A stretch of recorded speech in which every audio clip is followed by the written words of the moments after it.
പെരിന്തൽമണ്ണ നഗരസഭയിൽ UDF ഒറ്റക്കെട്ടായി മുന്നോട്ടു പോകുമെന്ന് നഗരസഭയിൽ കോൺഗ്രസിലെ കൗൺസിലർ ദമ്പതികളായ പച്ചേരി സുബൈർ, നിഷ എന്നിവർ പറഞ്ഞു. സ്ഥിരം സമിതി അധ്യക്ഷന്മാരുടെ തെരഞ്ഞെടുപ്പിൽ ഇവർ UDF ഔദ്യോഗിക നേതൃത്വത്തോടെ ഇടയുകയും പിന്നീട് UDFനോട് യോജിക്കുകയും ചെയ്തിരുന്നു. ബുധനാഴ്ച ചേർന്ന ആദ്യ കൗൺസിൽ യോഗത്തിൽ 2 പേരും പങ്കെടുക്കുകയും ചെയ്തു. ഇനി ഞങ്ങൾ UDF ആയിട്ട് ഒരുമിച്ച് പോകാൻ തന്നെയാണ് തീരുമാനിച്ചിട്ടുള്ളത്. പെരിന്തൽമണ്ണ നഗരസഭയിൽ വികസനകാര്യ സ്ഥിരസമിതി അധ്യക്ഷ സ്ഥാനത്തേക്ക് ഔദ്യോഗിക സ്ഥാനാർത്ഥിക്കെതിരെ പച്ചേരി സുബൈർ മത്സരിച്ചിരുന്നു. നറുക്കെടുപ്പിൽ ഔദ്യോഗിക സ്ഥാനാർത്ഥി K. ദിനേശ് വിജയിക്കുകയാണുണ്ടായത്. സുബൈറിന്റെ ഭാര്യ നിഷ വിദ്യാഭ്യാസകാര്യ സ്ഥിരസമിതി അധ്യക്ഷയുടെ തെരഞ്ഞെടുപ്പിന് എത്തിയതുമില്ല. ഇത് കാരണം നറുക്കെടുപ്പ് നടക്കാതെ തന്നെ UDFന് വിദ്യാഭ്യാസ സ്ഥിരസമിതി അധ്യക്ഷ സ്ഥാനം നഷ്ടപ്പെടുകയും ചെയ്തിരുന്നു.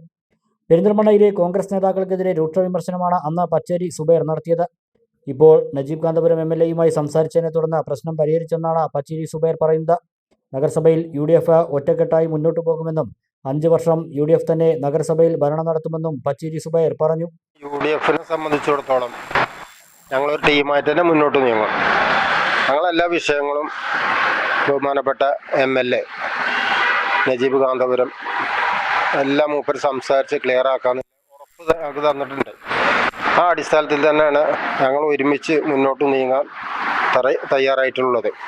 അപ്പോൾ അതിനൊന്നും യാതൊരു തർക്കമല്ല. ഞങ്ങളൊക്കെ സംബന്ധിച്ചിടത്തോളം UDF നല്ല രീതിയിൽ പോകണം എന്ന് ചിന്തിച്ച് മുന്നോട്ട് നീങ്ങുന്ന ആൾക്കാർ തന്നെയാണ്. നമ്മളെ കുട്ടിക്കാലം മുതൽ തന്നെ UDF പ്രവർത്തകനാണ് ഞാൻ.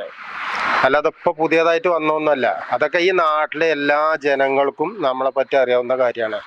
അപ്പോൾ അതിലൊന്നും യാതൊരു സംശയമല്ല. UDF 5 വർഷം മുനിസിപ്പാലിറ്റി വളരെ സുഖമായിട്ട് ഒരുമിച്ചൊരു ടീമായിട്ട് തന്നെ മുന്നോട്ട് പോകും. അതിലൊന്നും ആർക്കും ഒരു സംശയം വേണ്ട. അൽസലാമ ഐ ഹോസ്പിറ്റൽ സേവനത്തിന്റെ 20ാം വർഷത്തിലേക്ക് 21 ലക്ഷത്തോളം സന്തുഷ്ടരായ ഉപഭോക്താക്കളും 2 ലക്ഷത്തോളം തിമിര ശസ്ത്രക്രിയകളും പൂർത്തിയാക്കിയ മലബാറിലെ ഏക കണ്ണാശുപത്രി.